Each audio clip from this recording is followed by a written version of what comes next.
بسم الله الرحمن الرحيم. الحمد لله رب العالمين، وبه أستعين وأصلي على النبي الكريم وآله وصحبه أجمعين. الحمد لله الذي من علينا بقدوم هذا الشهر العظيم الذي هو بمثابة مدرسة نتعلم ونتربى ونكون فيها أنفسنا ونصلح فيها حالنا وأحوالنا، ونصلح فيها ذريتنا وأهل بيتنا، ونصلح فيها مجتمعنا، لأن الصلاح عكس الفساد. والله عز وجل قال في محكم التنزيل على لسان بعض أنبيائه: إن أريد إلا الإصلاح ما استطعت وما توفيقي إلا بالله عليه توكلت وإليه أنيب. وليبدأ الصلح من النواة الأولى، إنها البيت الذي أركانه أو قواعده الأساسية الوالدان، ثم الأبناء والبنات. إذن من هذه النواة وهذه النقطة الأولى، إذا صلحت صلح المجتمع، وإذا فسدت فسد المجتمع كله. وهنا أقف وقفة متأملة متدبرة في آية القرآن الكريم ودعوة النبي الكريم صلى الله عليه وسلم، حينما قال الله عز وجل: والله جعل لكم من بيوتكم سكنا. والسكن في لغة العرب لا يعني المسكن فقط، وإنما أيضا السكينة، لقوله تعالى: لتسكنوا إليها. السكينة حينما يلجأ الإنسان إلى البيت يرى راحة البال وطمأنينة النفس وعدم الضوضاء وعدم الغوغاء والفوضى، كل في مقامه وكل في مكانه. هي الحقيقة: الأب أب، والأم أم، والابن ابن، والبنت بنت، وكل يكمل هذا البيت المكتمل البناء، لأن الأبوة لها مسؤولية، والأم أيضا لها أمانة في البيت: كلكم راع وكلكم مسؤول عن رعيته. ثم ذكر في النهاية: والمرأة راعية في بيت زوجها وهي مسؤولة عن رعيتها. وهنا يتراءى لنا جليا بوضوح كيف تصلح بيوتاتنا اليوم. ما الذي أفسد بيوتنا اليوم؟ هناك دخلاء على هذه البيوت، هناك من كلفوا أنفسهم التصرف ببيوتنا، يعني رغما عن أنوفنا، إنها جهات خارجية رغما عنا أو طواعية. إن هذه هي الوسائل الحديثة المستحدثة التي جعلت من أبنائنا وجعلت منا ومن أزواجنا حالة شرخ في هذه البيوت.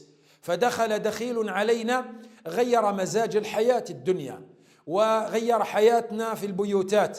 ولهذا لابد أن نبدأ بأول إصلاح، هو تحقيق العبودية لله سبحانه عز وجل. ربنا قال لنبيه صلى الله عليه وسلم: وأمر أهلك بالصلاة واصطبر عليها لا نسألك رزقا نحن نرزقك والعاقبة للتقوى. وقال على لسان موسى عليه السلام: واجعلوا بيوتكم قبلة وأقيموا الصلاة. نعم، اجعلوا بيوتكم قبلة وأقيموا الصلاة. فهذه الحياة الدنيا لا قيمة لها إذا لم يصلح العش البيتي الذي هو بداية المهد وبداية النواة وبداية الانطلاقة لهذه الحياة. فأول عمل أو أول شيء نبني به بيوتاتنا هو الإخلاص. حينما يكون الإخلاص بين الزوجين وبين الأبناء وآبائهم، العائلة مخلصة لبعضها البعض، بمعنى يكون هناك ترابط وتناسق وانسجام وتناغم، ويكون البيت كله كل واحد يحمل جزءا من المسؤولية، كل واحد يريد تصليح الخطأ، كل واحد يحمل عبء على الآخر، وكل يعرف مقامه ومكانه. الأمر الثاني الاحترام.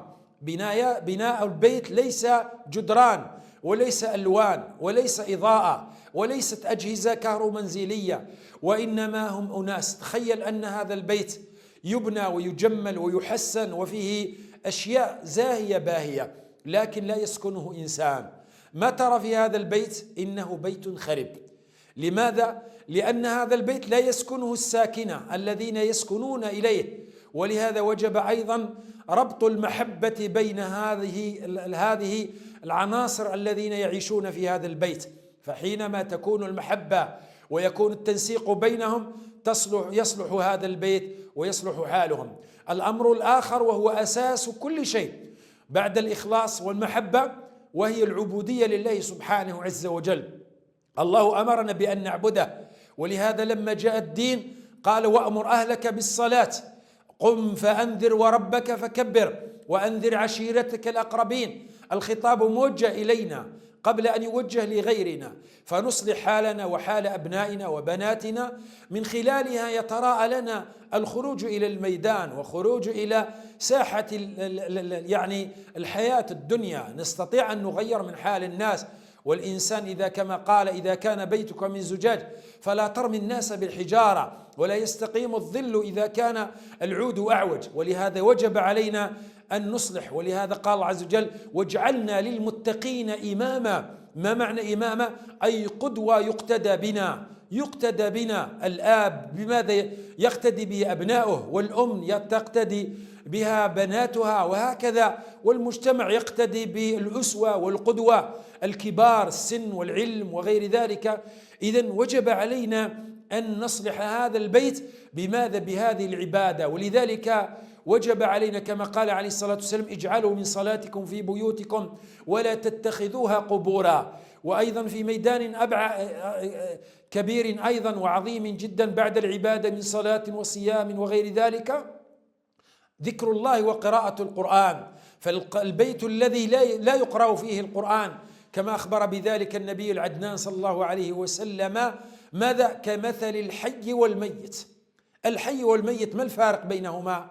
هذا لا يتكلم ولا يتحرك ولا يشعر ولا يستشعر المسؤولية. فلذلك بعض الناس كما قال ربنا عز وجل في سورة الكهف: أينما يوجهه لا يأتي بخير.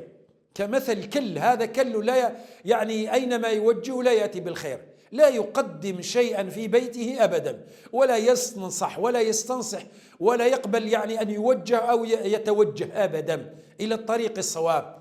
الأمر لا يعني ذكر الله عز وجل، قراءة القرآن الكريم جاء في جميع الأحوال والأوقات أن نجعل وردا نعلم أبناءنا ونربيهم، كما قال عليه الصلاة والسلام في الحديث الذي جاء عن علي بن أبي طالب برواية الترمذي: أدبوا أبناءكم على 3 خصال: حب نبيكم وحب آل بيته وتلاوة القرآن، فإن حملة القرآن في ظل عرش الله يوم لا ظل إلا ظله. الأمر الآخر ذكر الله عز وجل والاستغفار والتعوذ. هذه كلها تندرج في معنى علاقة الإنسان بربه عز وجل.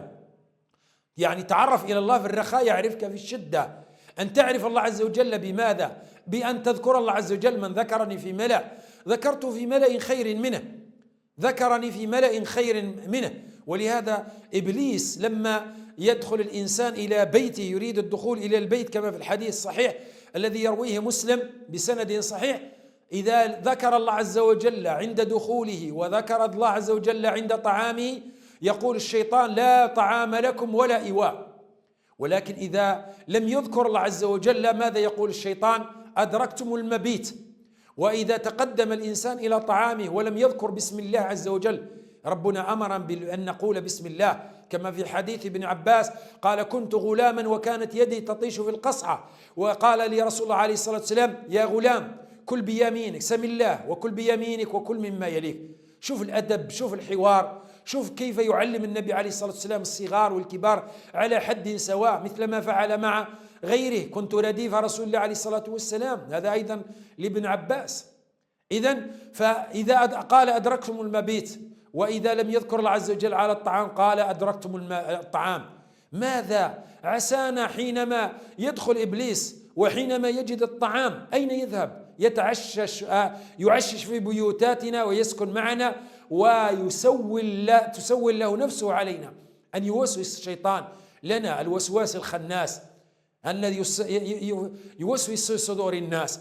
ولهذا يا إخواني علينا أن نربي أنفسنا على تربية أنفسنا وأبنائنا على هذا النحو، على هذه التربية، ثم نربيهم على المعاملة مع الآخرين. الدين المعاملة، كيف يتكلم ابنك مع الغير وكيف يرد للغير، ابنتك كيف تخرج محتشمة يعني متسترة، تعرف قدرها، تعرف مكانتها، تعرف متى تخرج ومتى ترجع، مع من تتكلم تعرف ما هو حلال وما هو حرام، المحارم من الناس. وجب أن نعرف مصافحة الغير هل يجوز أم لا يجوز. وجب أن نربي أبناءنا وبناتنا على هذا التستر، الستر. أيضا لابد أن نستر الاستئذان كما في حديث أبي موسى: الاستئذان 3 فإن أذي لكم وإلا فارجعوا. نعلم أنفسنا وأبناءنا أن يستأذنوا حتى على أمهاتهم وبناتهم. نعم، وإذا بلغ الأطفال منكم الحلم فليستأذنوا كما استأذن الذين من قبلهم.